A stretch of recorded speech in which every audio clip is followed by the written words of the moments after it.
Et salut à tous, on se retrouve pour continuer notre petite série d'interviews, podcasts, tout ça, avec tout simplement les meilleurs freelances qu'on croise autour de la freelance, etc., de l'indépendance. Et aujourd'hui, du coup, je suis avec Valentin Le Crack. Comment tu vas? Bah écoute, très très bien et toi? Ah Enchanté. nickel, trop content de faire ce petit podcast. Alors pour définir un peu ce que fait Valentin, donc il a 20 ans tout simplement et il a déjà 8000 abonnés LinkedIn, donc il est ultra actif, il génère pas mal de leads là-dessus, etc. Il poste surtout sur tout l'aspect cold email qui te permet d'avoir des clients du coup, donc ça très bonne technique d'acquisition que tu maîtrises et je pense que tu vas nous en dire plus par la suite.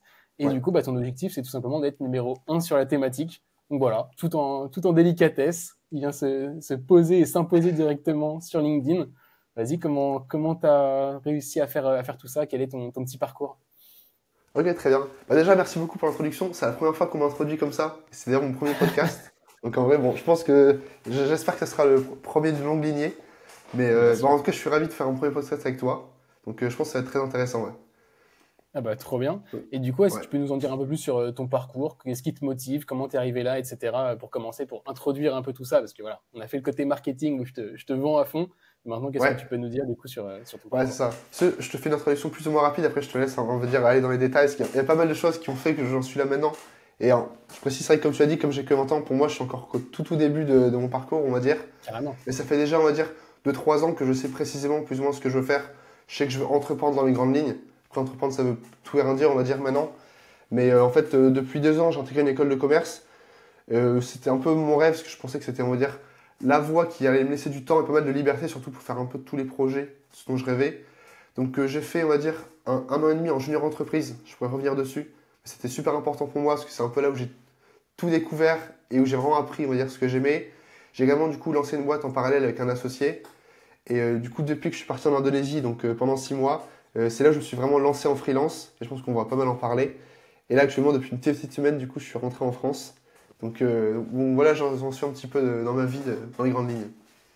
Trop bien, ouais, évidemment, il y a plein de sujets à évoquer ensemble. Effectivement, comme tu disais, donc forcément, tu es encore étudiant. Donc ça, déjà, c'est impressionnant de pouvoir faire tout ça en continuant tes Mm. études en parallèle. Et t'évoquais la junior entreprise. Est-ce que du coup, alors j'ai l'impression que ça t'a quand même pas mal aidé. Est-ce que tu recommandes ça du coup à tous les étudiants qui pourraient nous regarder? Ouais, c'est ça. Alors, pour tous ceux qui connaissent pas, parce que c'est pas encore assez connu, globalement, c'est un cabinet de conseil géré par des étudiants. Donc, en fait, on est en études, mais c'est un cabinet de conseil, on a un chiffre d'affaires, on vend des prestations de conseil, de services. Et moi, j'ai commencé ça, du coup, à la rentrée septembre, quand j'avais à peine 18 ans, même peut-être même 17 en fait. Et c'est un peu l'expérience qui a un peu changé tout mon monde, parce que je me suis dit, avant, je voulais entreprendre après mon école, je voulais entreprendre peut-être après que j'ai un master, après que je sois diplômé. Mais c'est là où je me suis vraiment rendu compte qu'en fait, non, il n'y avait aucune excuse pour pas le faire pendant que tu étais en école. Surtout en école de commerce où il y a beaucoup de temps, on va dire, pour entreprendre à côté. Donc pendant un mois, pendant un an et demi, j'ai fait à fond et j'avais pas mal de responsabilités à la fin. Parce que du coup, j'étais responsable du développement commercial. Je gérais une petite équipe quand même, on essayait de faire ça. Donc même si c'était étudiant en soi, c'était quand même, je pense, une expérience la plus pro possible que je pouvais avoir à 18 ans, en parallèle des Carrément. cours. Et du coup, c'est vrai que quand je suis sorti de ça, j'avais déjà une bonne vision de ce que j'aimais pas, et comment je pouvais manier, on va dire, tout ça.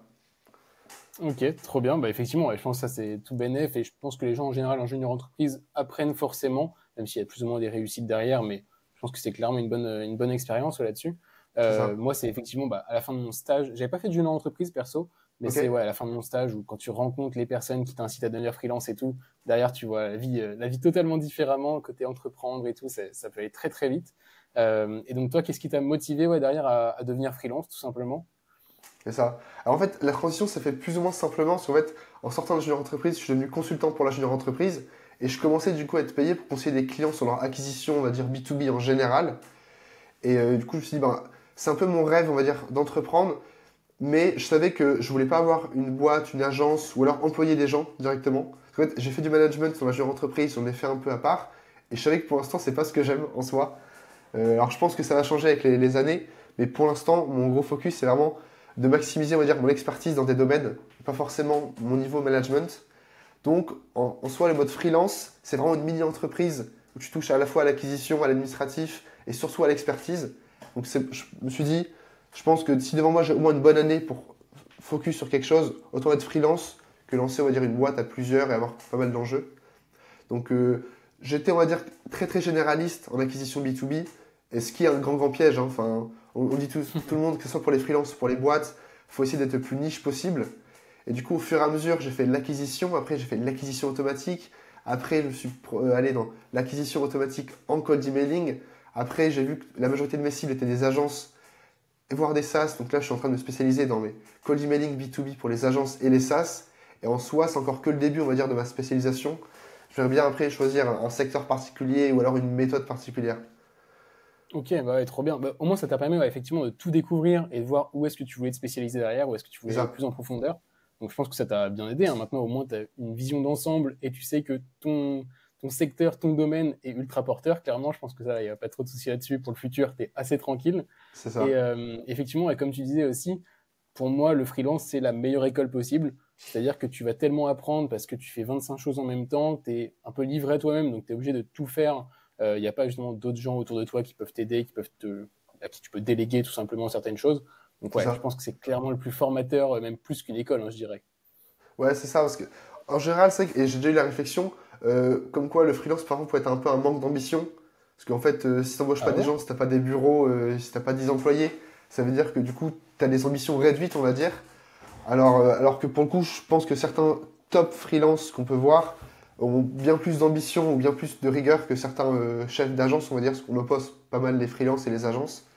Et surtout qu'en soi, peut-être que j'aurais pas aimé être freelance si ça avait été le modèle il y a quelques années, mais c'est que j'ai vu plein de personnes sur LinkedIn, par exemple, qui en parlaient de plein de modèles, on va dire, alternatifs au freelance, par Hyper Freelance de Rémi Layer, par exemple, ou plein d'autres personnes, où en soi, en fait, tu peux être freelance et créer du contenu, du coup, capitaliser sur ça.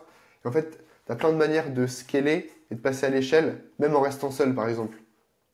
Donc, pour le coup, c'est ce modèle-là qui m'a intéressé, en me disant, Ouais. c'est pas parce que je suis freelance que je dois vendre uniquement mon temps à l'heure. Il y a plein d'autres modèles qui sont possibles, et c'est un peu ça qui m'a intéressé.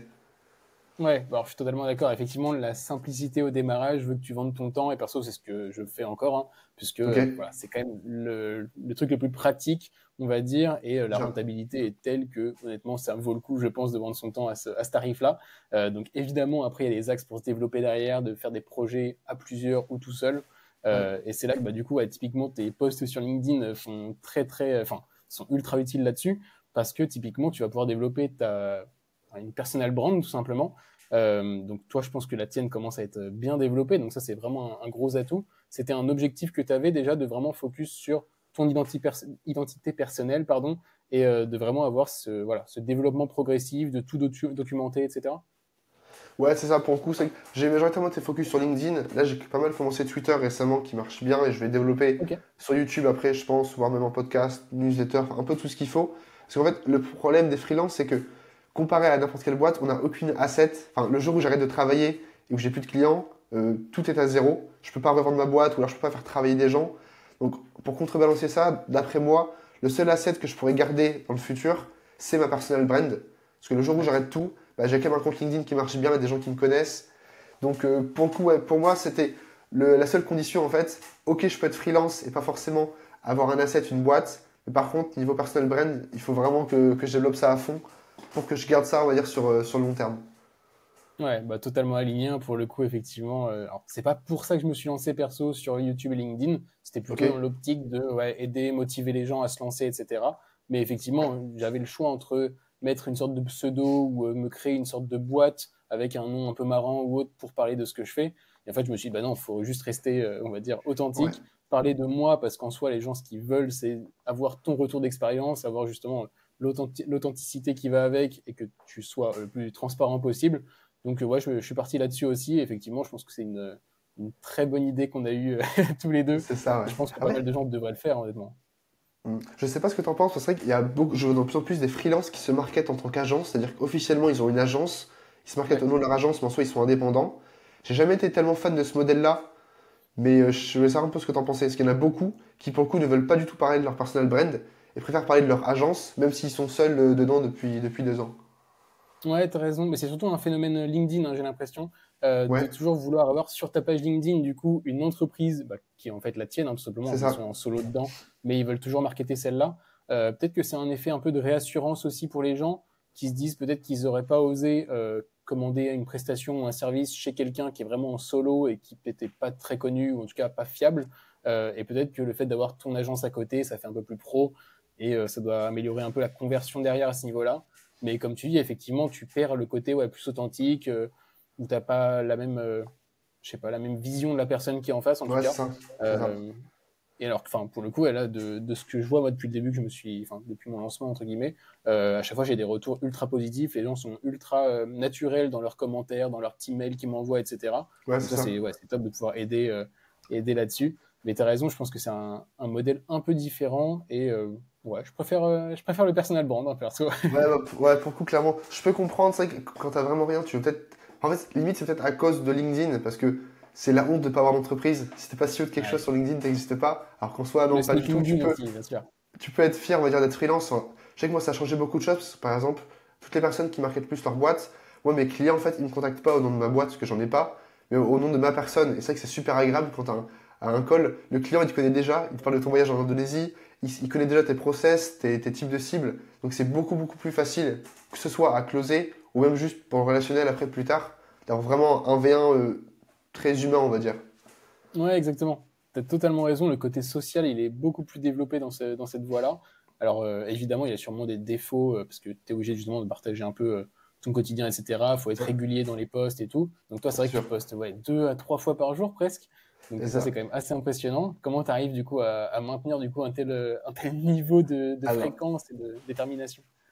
pour le coup, le 2 à 3 fois par jour, je le maintiens pas. Ça, j'avoue. Ouais, 3 fois, j'ai jamais fait. J'avais fait 2 fois pendant un moment, quand je m'étais lancé, ce qui avait super bien marché. Enfin, tout le monde déconseille de ouais, poster 2 fois. En fait, ce que j'ai vu, c'était que l'algorithme LinkedIn, là, il a vraiment, vraiment changé, on va dire, depuis quelques mois. Et en fait, au bout de 5 6 heures, ton post, la fin du reach arrive très tôt, alors qu'avant, tu pouvais faire du reach pendant 3 jours sur le même post. Donc, je m'étais lancé, du coup, quand je m'étais vraiment focus sur LinkedIn, 2 posts par jour pendant quelques semaines. Ça avait super bien marché. Pour le coup, c'est là où j'ai les plus beaux retours en termes de taux d'abonnés, rendez-vous, du coup, avec ce que je fais en cold emailing, plein de choses. C'est quand même pas un rythme tenable. 2 posts par jour, si tu les travailles bien, c'est vrai que c'est l'enfer. Même si tu les planifies, même si tu fais ça à l'avance. Là, aujourd'hui, j'ai un post par jour, même le week-end, et c'est déjà pas mal, ça prend pas mal de temps. Donc, si j'arrive à tenir ce rythme-là, pour l'instant, je pense que c'est suffisant. ah bah carrément, moi j'ai tout Ouais. à apprendre de toi hein, justement là-dessus. Je suis plutôt à 2 ou 3 par semaine moi du coup, dont un qui est justement pour relayer un peu la vidéo de la semaine, etc. Parce que je suis assez régulier sur YouTube, Ouais. pour le coup ça je me l'impose. Et LinkedIn c'est vrai que c'est un peu plus aléatoire, mais c'est vrai que j'ai l'impression effectivement comme tu parles d'algo, très bon conseil hein, d'ailleurs de pouvoir faire plusieurs posts par jour, c'est pas du tout un défaut et bon, tu vas pas du tout être pénalisé. Ouais, c'est Est-ce ça. que du coup tu aurais d'autres petits tips justement pour jouer avec l'algo, non, parce que c'est lui qui gagne, hein, au final, Ouais. c'est pas nous qui pouvons jouer avec, mais ouais, s'adapter un peu au maximum là-dessus. Ouais, c'est ça. Je pense que si j'avais un seul gros tips à donner à tous ceux qui veulent vraiment se mettre régulièrement au contenu et du coup avoir des résultats, c'est en fait créer des mini-séries.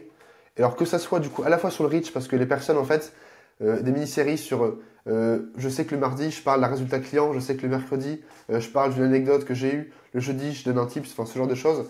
Demain, Ok. ça marche beaucoup plus pour le reach parce que les personnes, on s'en rend pas compte, mais attendent un petit peu le post et le connaissent. Donc un point de vue de reach, ça marche très bien. Et surtout d'un point de vue création, parce que là, par exemple, quand j'étais à 14 posts par semaine, tu peux pas à chaque fois partir de zéro pour 14 posts, sinon genre vraiment tu exploses. Et en fait, créer des sortes de séries, tu vois, j'avais des templates à la fois de posts, des templates Canva, de carousel par exemple, et du coup, se forcer à respecter 3 4 séries, en fait, c'est beaucoup beaucoup plus simple à créer du contenu.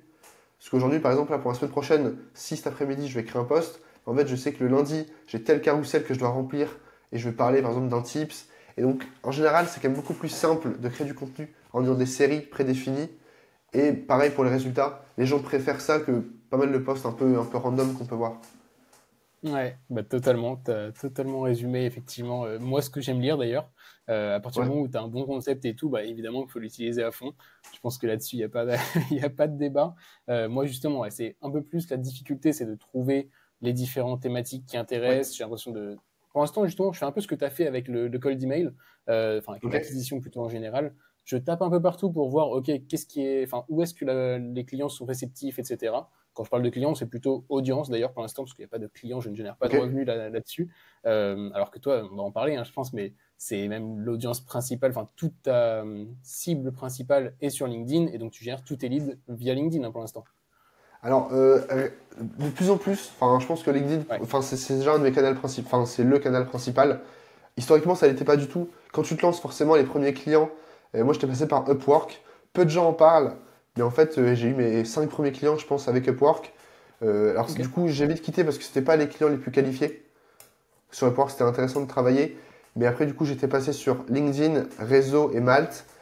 J'ai la chance de jamais avoir prospecté. Alors, je vais essayer de le faire, je pense, à la rentrée, parce que j'aimerais bien passer, on va dire, un autre step. Mais pour l'instant, j'ai encore fait aucune prospection de mon côté. Donc là, c'est majoritairement de l'inbound, soit avec LinkedIn, avec Malte, voire Twitter. J'étais un peu surpris, mais ça commence également.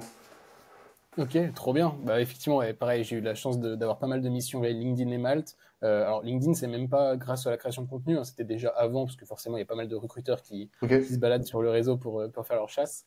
Et toi, comment tu arrives justement alors, à la fois sur Malte, à gérer un profil qui marche bien, j'imagine que ça te rapporte pas mal de missions, et sur Hmm. LinkedIn, comment tu orientes ton contenu, du coup, pour créer enfin, alors, à la fois de la valeur et surtout de l'attrait pour tes clients potentiels? Ouais, c'est ça. Ah, je pense que le deuxième point super important, pour le coup sur Malte, en soi, j'aimerais bien te dire, je vois pas mal de formations qui révèlent un peu les secrets. Il y en a pas tellement. Enfin, moi, dès que j'ai un client, je lui demande de mettre un avis positif. Je documente un peu mon profil. Malheureusement, c'est vrai que c'est un peu unfair, Malte, mais au plus t'as de clients, au plus t'en as. Donc, Bien sûr. c'est ça. Enfin, je sais que là, j'ai moins de clients que ce que j'en aurais dans 6 mois si je mets tous mes clients dessus. Donc, sur Malte, j'ai pas beaucoup de tips. Juste, bah, passez tous vos clients sur Malte. Certes, parfois, le 20% de taxes, il peut faire un peu mal. Enfin, le 20% de frais Non, Malte. 10, C'est n'abusons 10. pas. Ouais, ouais. C'est 10, ok. Ok, 10, Et ça alors, reste je encore crois que non, acceptable. typiquement, si Comment? c'est toi qui amène le client sur Malte, je crois que c'est deux Ouais, c'est ça, oui. Ouais, avec pour les justement. Malte Connect, c'est deux. Ça, pour le Exactement. coup, c'est vraiment bien. Bref, Ouais, dans tous les cas, moi, je passe tout par Malte. Enfin, maintenant, je l'ai fait un peu tard. Ça, c'était une de mes erreurs. Ça fait que un mois, je pense que je passe uniquement par Malte. Du coup, j'étais un peu long. Aujourd'hui, du coup, Malte marche bien parce que j'ai des clients. Je pense que le ouais. gros point, du coup, dont tu as parlé, c'est LinkedIn. Parce que ça fait quand même très très longtemps que je poste sur LinkedIn. Et au début, je postais. Et en fait, même quand tu fais beaucoup de likes, ou même quand tu t'apportes beaucoup de valeur, t'as quand même aucun rendez-vous. Enfin, moi, ça m'est arrivé quand même pendant longtemps, entre guillemets. Et c'est vrai que je pense que ce que j'ai craqué, c'est faut pas demain hésiter à se vendre vraiment. Et faut surtout parler à ta cible. Le gros piège quand tu es freelance, c'est que tu veux parler à tes amis freelance.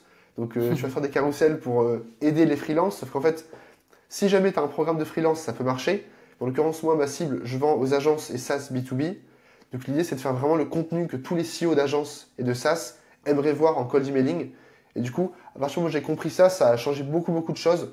Parce que quand tu fais un post sur les erreurs que font les agences en cold email, là, les gens se reconnaissent directement plus. Quand tu montres officiellement tes résultats, ça marche beaucoup. Et c'est que limite, je l'ai vu à l'échelle de la semaine.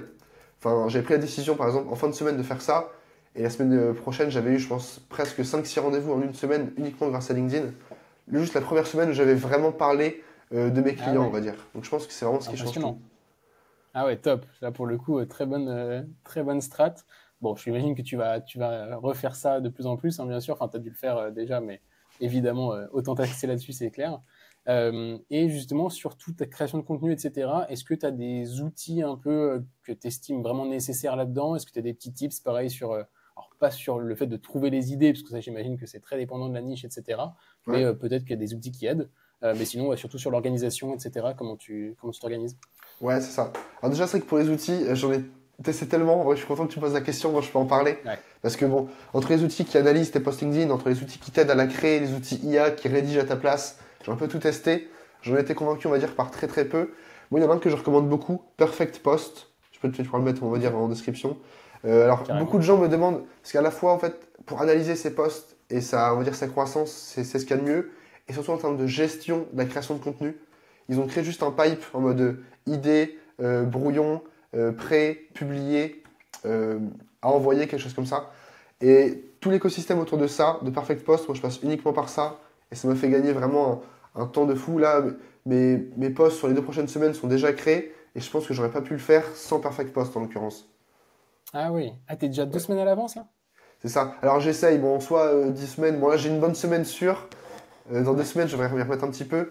Mais ouais, j'essaye parce qu'en fait, sinon c'est très très vite chronophage. Si tu veux essayer d'en faire un post par jour, tu perds beaucoup beaucoup plus de temps que si tu te mets un dimanche focus et si tu fais 10 posts par exemple. Bon, totalement d'accord. Donc, il faudrait que je le fasse plus, hein, tout simplement. Ouais. Je suis même moi pas assez assidu, alors que je suis totalement d'accord avec le conseil. Bah, trop bien, écoute. Alors, justement, on a parlé du fait que tu voulais être numéro un sur la thématique.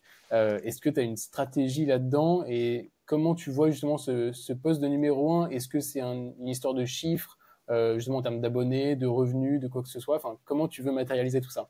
Ouais, alors ça, c'est que c'est la grosse question. Alors, je pense que mon branding a bien marché parce que les gens en parlent, ils me disent, ah, tu vas être numéro un. En soi, en fait, ça veut tout et rien dire. Donc, Bien enfin, tu sûr. vois, à chaque fois, il y a les jeux, on parle des jeux finis et des jeux infinis. En soi, le freelance ou le business, c'est un jeu infini. Donc, il y a pas un moment où quelqu'un te remet la médaille et ça y est, tu es numéro un de ton C'est fini, secteur. ouais, on arrête tout. Donc, surtout qu'en plus, il y a des personnes très, très, très fortes en cold emailing, mais il y en a beaucoup qui partent avec des agences, du coup. Et moi, l'idée, c'était d'être, pour l'instant, du coup, focus freelance et d'être la référence en cold emailing. Et pour le coup, c'est vrai que ça devient, on va dire, qu'avec le temps et surtout avec le personal brand que tu construis. Parce qu'en fait, c'est possible qu'il y a des gens bien, bien plus forts que moi en cold emailing, mais c'est vrai que s'ils publient pas leurs résultats, s'ils sont pas ouverts et s'ils expliquent pas ce qu'ils font avec leurs clients et les résultats qu'ils ont, bah, en fait, personne les connaît, on va dire.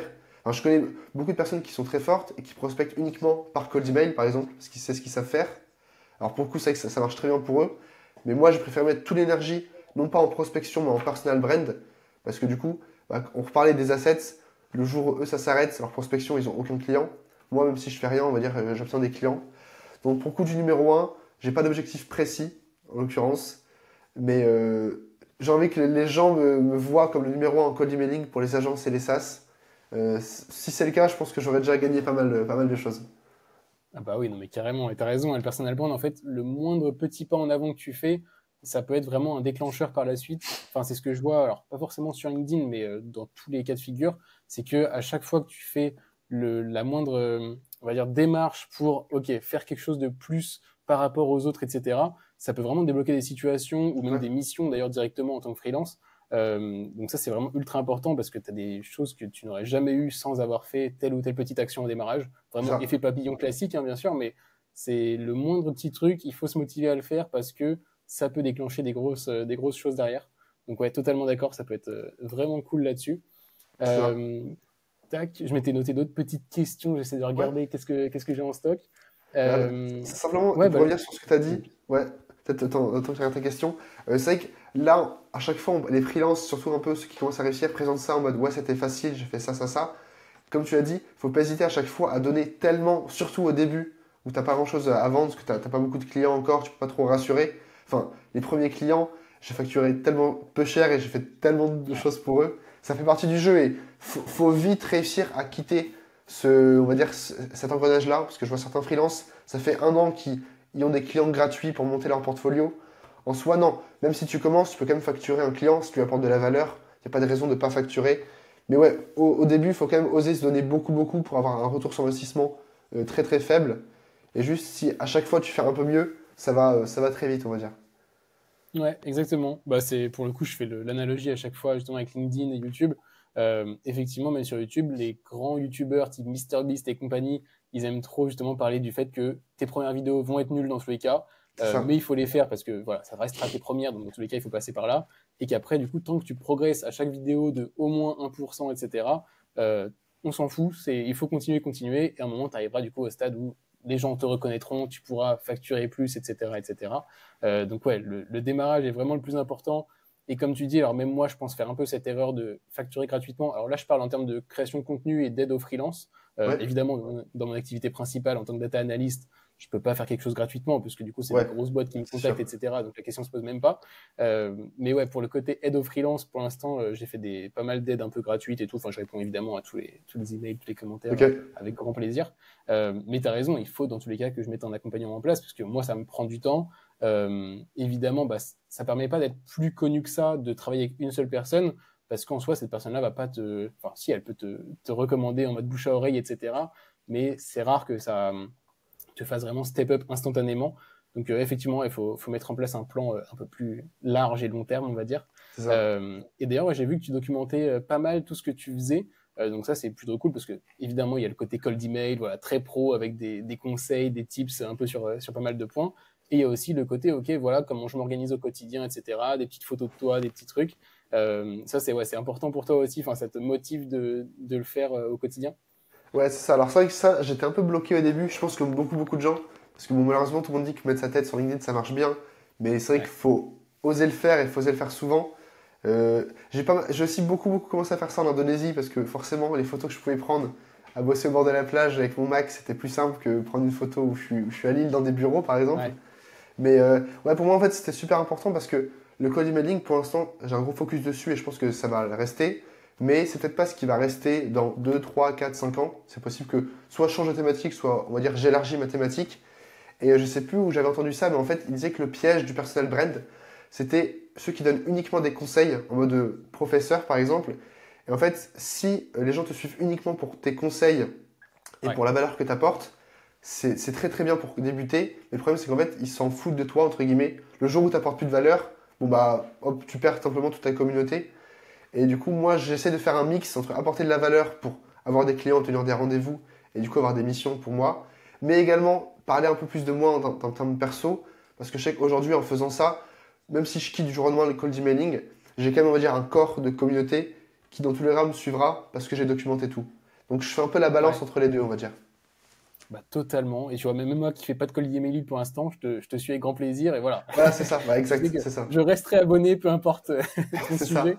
Mais non, mais tu as raison. Évidemment qu'il y a un capital sympathie énorme et que c'est trop important justement de montrer que tu es toi-même et de montrer un peu ton quotidien, etc. Plutôt que de parler que de quelque chose de pro. Donc quelqu'un typiquement qui ouvre LinkedIn un week-end, il n'a pas forcément envie d'entendre ou de lire quelque chose de très pro qui va C'est se, ça. se reprendre le lundi matin en arrivant au travail. Donc effectivement, ça peut totalement être pas mal d'alterner tout ça. Tu as bien raison. Et alors, ça me faisait penser évidemment, donc tu as parlé de pas mal d'agences, etc., qui faisaient ça. Est-ce que toi, derrière, tu as d'autres projets, on va dire? Imaginons que tu arrives du coup voilà, à être numéro un, ok, là, tu es le boss final du cold email sur LinkedIn, sur toutes les plateformes, etc.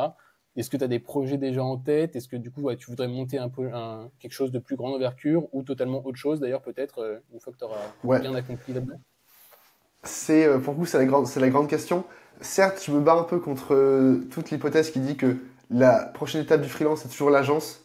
À partir du moment où un freelance est bon, il doit ouvrir une agence. Alors non, c'est faux, il y a plein de modèles on va dire, de faire ça. C'est vrai que j'avais déjà eu pas mal de propositions pour bosser sur des SaaS. Donc tu vois, genre en mode plutôt head of acquisition. Parce qu'aujourd'hui, même si je fais que du cold emailing, je comprends, on va dire, un peu tous les autres canaux aussi. Pourquoi j'avais refusé? Parce que je voulais vraiment être focus. Enfin, ça aurait été un piège de se défocus à ce niveau-là, là où j'ai pas encore tout prouvé, on va dire. Mais ouais, évidemment, je me vois pas du tout freelance toute ma vie. Là, pour les prochains mois, pour les prochains 6 mois, je sais que ça va être ça, au minimum, voire plus. Mais effectivement, après, le modèle d'agence, alors, au sens strict, on va dire, on l'entend, agence un peu old school, t'as des bureaux, des employés. Pour l'instant, je pense que je vais éviter, parce que pour le coup, je value vraiment ma liberté, on va dire. Mais je vois plein de modèles d'agence, on va dire, qui sortent de regroupement de freelance avec un modèle d'agence. Et pour le coup, ça va vraiment m'intéresser. Donc en Ouais. fait, t'as ton agence, t'es seul dans ton entreprise, mais t'as plein de freelances qui orbitent autour. Et tu peux faire des Ouais. très très gros projets, des très grosses agences avec ce modèle-là pour le coup. Donc Ouais. pour le coup, Bah, ouais, c'est je pense que un, ça un serait. collectif. je- Comment? C'est un collectif un peu du coup. Ouais, c'est ça, plus en mode collectif. Enfin, l'idée c'est à chaque fois, tu vois, de se scale un peu plus en termes de rémunération et de pas travailler uniquement pour le temps. Je pense que créer un collectif slash agence, ce serait, genre, je pense, la prochaine étape que je pourrais peut-être faire l'année prochaine, à voir du coup jusqu'à ce que je me développe. Mais pour l'instant, pas d'autres projets, pas de formation, de choses comme ça, parce que je sais que ça arrive très vite. Dès que les gens ont 5000 abonnés, ils veulent essayer de faire des formations. C'est pas forcément mon credo. Ouais, carrément. Bah écoute, je suis totalement aligné, hein, pour le coup, évidemment. Je fais déjà partie de quelques collectifs et tout, où entre guillemets, on se rapatrie des missions, on se partage des choses, ou même on collabore sur certaines. Je pense que c'est effectivement le bon plan parce que j'avoue que je me vois pas du tout faire manager au sein d'une société, devoir employer des gens, etc. Ou voilà, comme tu dis, c'est plus de gestion et je suis pas sûr que ça te fasse vraiment augmenter à la fois tes revenus, ta liberté, etc. Donc voilà, pas sûr non plus de cette idée-là. Et pareil, je resterai totalement en freelance tant que c'est possible. Et surtout, bah, les revenus, en vrai, on est déjà très bien. Enfin, je parle à titre personnel du coup, C'est mais ça. honnêtement, enfin, on n'est vraiment pas à plaindre.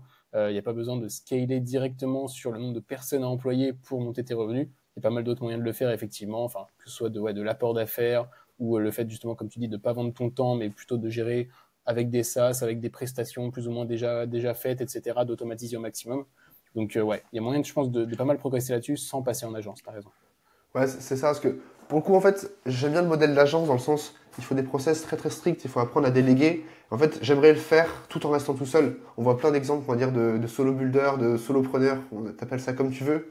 En fait, je me dis, si je veux rester seul, si là je suis en train de le faire actuellement pour travailler, si je délègue ma création de contenu sur LinkedIn, sur Twitter, sur YouTube, même si je délègue toute cette partie-là, donc à la fois création et gestion de communauté, si je délègue mon acquisition avec d'autres personnes, si je délègue toutes les tâches chronophages que j'ai et que je fais uniquement des créations de campagne dans le cold email, pour le coup, en fait, c'est un modèle d'agence parce que je suis limite employé de ma propre boîte.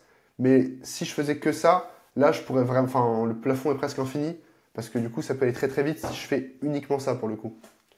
Donc, Ouais, ouais, bah écoute, c'est peut-être un peu égoïste ou un peu personnel, mais en fait, tu as surtout envie de voir jusqu'à où tu peux aller seul en fait, avant de faire quelque carrément, chose. totalement. Non, bien sûr, enfin, soit tu as le bon pote ou le collègue avec qui tu veux absolument faire un projet, etc.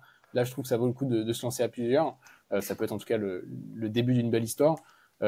Après, c'est Ouais. vrai que s'associer juste pour s'associer sans avoir vraiment d'atouts derrière et de complicité, enfin en tout cas de complémentarité, je trouve qu'effectivement, ouais, ça apporte pas forcément, voire peut-être plus de complications qu'autre chose, honnêtement. Donc, C'est... ouais, Ouais, totalement alors, d'accord. c'est ça. Pour le coup, super point, t'as raison. En fait, c'est vrai que tout est une question d'humain. Parce que pour le coup, je sais quand même, parce que je me suis déjà associé à une boîte, Concoursup, c'est une prépa en ligne, on va dire, de concours aux grandes écoles post-bac. Pour le coup, c'était un projet que j'avais un peu abandonné. J'ai rencontré une personne, du coup, bah, un chef d'agence, du coup, avec lequel on a décidé de s'associer sur ce projet-là. Je l'aurais jamais fait si ça n'avait pas matché, du coup, avec l'humain. Je l'ai avant fait parce que c'était un associé avec lequel je m'entendais bien, je voulais travailler avec lui. Donc c'était avant tout une histoire d'humain, donc j'ai accepté. Et je pense que dans ce sens-là, c'est quand même beaucoup plus sain que l'inverse. J'ai un projet, il faut que je trouve quelqu'un. Je préfère me dire que je suis seul. Et si jamais on va dire que j'ai un coup de foudre professionnel, là, je peux m'associer. Bah écoute, totalement, je suis assez aligné là-dessus. Bah, ça va faire bientôt ouais, plus d'une demi-heure, donc trop bien, on a fait pas mal de tours des Ouais. sujets. Je me demandais, est-ce que tu avais un petit dernier mot pour bah, justement peut-être les gens qui hésitent à se lancer en freelance, hésitent à, voilà, à faire le pas vers l'indépendance. Est-ce que tu aurais à leur conseiller là-dessus? Qu'est-ce que Alors pour le coup, c'est vrai que j'en parle de plus en plus. Il y a pas mal de personnes autour de moi qui sont pour le coup très très talentueuses dans ce qu'ils font et qui ont à chaque fois peur de se lancer en freelance. Euh, pour le coup, je préciserais quand même que ça soit d'un point de vue légal en France, le modèle freelance est extrêmement simple. Et même avoir un premier client, c'est pas engageant. Et je trouve ça fou à quel point les gens ont peur d'avoir leur première mission. Dans le sens, tu vois, il faut que je prépare mon entrée en freelance, il faut que je change mon LinkedIn, il faut que je prépare des prestations. Alors que pour le coup, ça peut aller très très vite. Enfin, le modèle freelance, on en voit plein sur LinkedIn, tu vois, qui se vantent, tu vois, d'avoir 10 000 euros par mois parce qu'ils ont un modèle d'acquisition précis. En soi, le modèle de freelance, c'est juste ne pas être employé, être un peu plus chef de ce que tu fais. Et en fait, presque toutes les professions qui vendent du service peuvent être freelance. C'est pas destiné, on va dire, à une élite LinkedIn qui peut se prétendre freelance. Donc, pour le coup, il y a plein d'amis que j'ai qui ont des compétences très précises.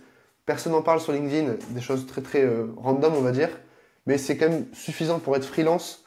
Donc pour le coup, ce serait ça. Pas forcément essayer d'être dans les clous des deux trois prestations les plus connues en freelance, mais vraiment adopter le modèle en général. Bah écoute, totalement d'accord, effectivement. Tant que tu as une compétence qui peut servir un besoin et qui est demandée ouais, par des entreprises ou des particuliers, peu importe, j'avoue que enfin, clairement pour moi aussi, il faut se lancer. Et comme tu dis, il n'y a pas besoin d'attendre d'avoir mis à jour son LinkedIn parfaitement, d'avoir voilà, le profil malte idéal, etc. En fait, freelance, c'est comme tu dis, c'est juste ne pas être salarié et facturer une prestation. Même si personne ne sait que tu es freelance, tant que tu as le client qui te C'est facture ça. et que tu fais ça, alors peut-être pas à temps plein du coup, mais peu importe, tu peux le faire justement à côté de tes études, etc. Ça peut être vraiment le bon plan. Et au final, progressivement, on va dire, tu iras vers quelque chose de plus pérenne et tu te mettras à vraiment démarcher pas mal de gens là-dedans, etc. C'est Mais ça. ouais, non, bah écoute, trop intéressant. Ah, Euh, d'ailleurs, vas-y, sur vas-y, bien ce, sûr, je j'ai t'en quelque prie. chose à ajouter, parce que là, ça me fait penser quand tu l'as dit. C'est qu'en fait, le modèle freelance, tu vois, on critique un peu l'ambition, comme je l'avais dit, des freelances qui n'ont pas des vraies boîtes, entre guillemets. En fait, ce qui me fait changer d'avis, je me rappelle, c'était du coup en début d'année, j'hésitais entre devenir freelance ou alors monter une boîte directement. En fait, ce que j'avais vu, c'est que toutes les personnes vraiment qui m'inspiraient, tu vois, j'avais fait un top 10 des personnes euh, que j'aimerais être, on va dire, dans 10, 15, 20 ans. En fait, ils étaient tous passés par le modèle freelance au tout début. Alors, ils l'ont tous très vite quitté, on va dire. Mais pour le coup, le pattern était vraiment très très simple. Et ils avaient tous passé, on va dire, par l'étape freelance. Et c'est que parfois, en fait, à cause, je sais pas si c'est LinkedIn, YouTube ou tout ce qu'on voit, on a envie de copier directement ce qui marche actuellement pour la personne. La personne a 35 ans d'expérience, on veut faire pareil qu'elle. Alors que du coup, j'ai préféré voir plutôt son parcours. Et si toutes les personnes que j'admire ont été freelance à un moment, autant que je sois freelance, que j'aille sur le maximum que je puisse faire pour ensuite du coup changer de business. Bah écoute, trop bien. Trop bien, trop bien. Écoute, je pense que c'est vraiment un bon échange là-dessus. Où est-ce qu'on peut potentiellement te retrouver, toi qui es du coup bah, beaucoup sur LinkedIn, et c'est quoi ton Twitter? C'est ton nom tout simplement? C'est ça. Ouais, mon Twitter, c'est ça, c'est Valentin Tommy. On peut me retrouver également. Je partage un peu plus de choses plus perso, un peu plus ponctuelles, un peu plus random sur Twitter. Je sais que sur LinkedIn, bientôt, et sur YouTube, j'espère, très Ah bah bientôt écoute. aussi. Faut que je travaille ça. Ah bah Oui, clairement, avec grand plaisir, je vais te voir sur YouTube. c'est ça. Oui, mais je notamment sur LinkedIn, pour le coup, je réponds à tout le monde, ça, à chaque fois, je suis très très intéressé par les personnes. Ouais, bah évidemment, t'inquiète, je mettrai tous les liens en description au moins s'il y a des gens intéressés pour voilà, soit faire affaire avec toi ou nécessiter ouais, tes services ou quoi que ce soit ou te poser la moindre question. Vous retrouverez tout ça évidemment en description. Et bah nous, on va s'arrêter là. En tout cas, c'était grave cool, Valentin. Merci pour cette petite demi-heure, enfin cette grosse demi-heure maintenant Ouais, grosse d'échange demi-heure. qui était vraiment ultra intéressante. J'espère que les gens ont kiffé aussi. Et bon, on se dit à bientôt. C'est ça. Bah, écoute, en tout cas, merci beaucoup. C'était mon premier podcast. J'espère que ce sera pas le dernier parce que pour le coup, j'ai vraiment, vraiment bien aimé. Donc, écoute, merci à toi. Et puis, on se retrouve très vite. Yes, trop cool. Salut!